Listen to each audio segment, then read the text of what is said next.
Saludos, mi nombre es María Belén García Vintimilla, estudiante de Medicina en la Universidad de Guayaquil, Ecuador. Estoy en 9º semestre y el día de hoy para la cátedra de nefrología vamos a hablar sobre la diferencia entre la insuficiencia renal aguda y la insuficiencia renal crónica. Vamos a comenzar con la insuficiencia renal aguda. ¿Cómo se va a definir? Pues se define como un deterioro de la función renal que va a producir una elevación de la urea y de la creatinina en el curso de días o semanas. Y se dice que es potencialmente reversible. Vamos a dividirla en tres tipos.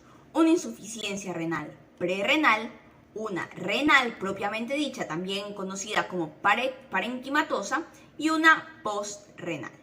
De estos tres tipos vamos a hablar de su etiología, de su clínica, de su diagnóstico y de su tratamiento. Comenzamos por la más frecuente, que es la prerrenal, como vemos un 70% de los casos. En su etiología vamos a encontrar principalmente aquellas causas donde se disminuye el volumen sanguíneo. ¿Por qué? Porque si hay menos sangre, va a llegar menos sangre al riñón y eso va a alterar la función renal. Entonces tenemos causas de hipovolemia, ¿como cuáles? Como la deshidratación, las hemorragias o la formación del tercer espacio, que esto de aquí es una redistribución anormal de líquidos en un espacio, valga la redundancia. Otra causa sería que el corazón no pueda bombear correctamente la sangre. Entonces, ¿qué pasaría? Disminuiría el gasto cardíaco. Ahora, ¿esto a qué se debe? Pues alguna alteración en el corazón, claro está. Por ejemplo, por un infarto agudo de miocardio o por algún taponamiento cardíaco. Otra causa también sería la vasodilatación sistémica o el consumo de algunos medicamentos como los AINES o los IECA. En la prerrenal hay una oliguria con una orina muy concentrada.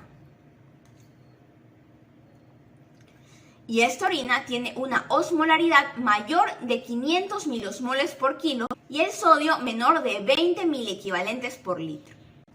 Ahora, ¿cuál sería su tratamiento? Pues vamos a enfocarnos en la etiología, es decir, en la causa. Y además vamos a corregir la volemia. Si es que existe una hipovolemia, pues vamos a hidratar al paciente.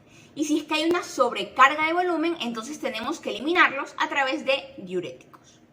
En cuanto a la renal propiamente dicha o parenquimatosa, que tenemos que es el 20% de los casos, entre sus causas encontramos glomerulonefritis, vasculitis, tóxicos y fármacos. O sea, todos aquellos que van a afectar directamente al riñón en una lesión en el parénquima renal.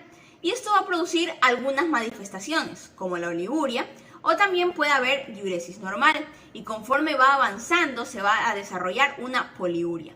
Además va a haber signos de uremia por acumulación de sustancias nitrogenadas tóxicas y se van a desarrollar también trastornos metabólicos, como por ejemplo la hiperpotasemia. En cuanto a la osmolaridad de la orina, va a ser menor de 350 miliosmoles por kilo y el sodio será mayor de 40 miliequivalentes por litro. En el tratamiento igual tenemos que enfocarnos en la causa y se dará hidratación o diuréticos dependiendo de la volemia. Se deben corregir los trastornos metabólicos que existen y en algunos casos se puede llegar a diálisis. Y finalmente la postrenal, que es la menos frecuente. Y se produce porque hay una obstrucción en algún punto de las vías urinarias. ¿Debido a qué? Debido a patología prostática o a litiasis, o sea, cálculos, o tumores, coágulos, estenosis, etc. Y esto se va a manifestar con una diuresis variable, dependiendo mucho del grado de la obstrucción, claro está. Y en cuanto al diagnóstico, tenemos que realizar una ecografía renal y de vías urinarias para poder determinar si es que hay obstrucción. Y además de poder determinar si es que hay obstrucción, saber o localizar dónde se encuentra esta obstrucción. Y en cuanto al tratamiento, pues obviamente tendría que descomprimirse la vía urinaria en el punto donde está obstruida. Ahora, respecto a la insuficiencia o enfermedad renal crónica, primero, ¿cómo se define la insuficiencia renal crónica? La insuficiencia renal crónica es una disminución progresiva de la función renal, demostrada por una tasa de filtración glomerular menor a 60 mililitros, o la presencia de daño renal demostrado por imagen, por histología o por alguna prueba bioquímica. Todo esto por lo menos durante 3 meses. Existen diversos procesos patológicos que nos pueden llevar a una insuficiencia renal. Los más frecuentes son la diabetes mellitus y la hipertensión arterial. Estos procesos patológicos eventualmente provocan una pérdida progresiva de nefronas y esto a su vez nos disminuye la tasa de filtración glomerular, lo que nos lleva a unas manifestaciones clínicas de la insuficiencia renal, que van desde un síndrome urémico provocado por la acumulación de desechos nitrogenados, osteoporosis por un aumento de la reabsorción ósea, anemia provocada por la disminución progresiva de la eritropoyetina, insuficiencia cardíaca, disfunción inmune, etc. Para diagnosticar esta enfermedad es necesario pedir algunos laboratorios clínicos, como cuáles, como creatinina, urea sérica, además de un ego para ver la cantidad de albúmina que se está orinando. También tenemos que calcular la tasa de filtración y estratificar la insuficiencia de acuerdo a la clasificación que nos da la CADID. Para el tratamiento en etapas iniciales, lo que vamos a hacer es tratar las comorbilidades asociadas y retrasar en medida de lo posible la disminución progresiva de la función renal. También debemos tratar cada manifestación clínica.